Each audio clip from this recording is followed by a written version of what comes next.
Yan o. Ito yung nakita ko hapong pusa. Yan o. Ming! Yan yung nakita ko kapong pusa o. Yan o. Inaabandon na ng may-ari eh. O, sinabihan ko siya kagabi, wag siyang umalis dito. Ayun, hindi na talaga siya umalis dito. Dito lang siya natulog sa upuan na to. Hindi na siya lumabas. Pinakain namin kagabi. Ayan o. O. Ayan o.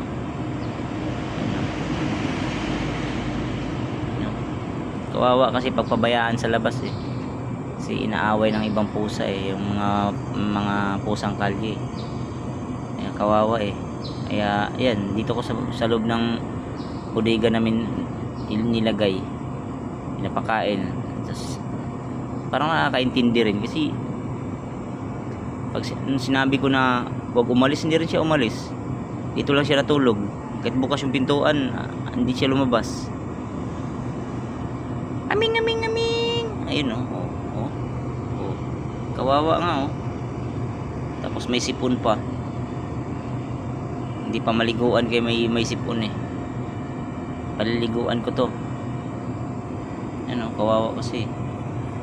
Sayang to eh, malaking pusa eh. Imported na pusa to. Kung anong klaseng, anong lahi tong pusa na to.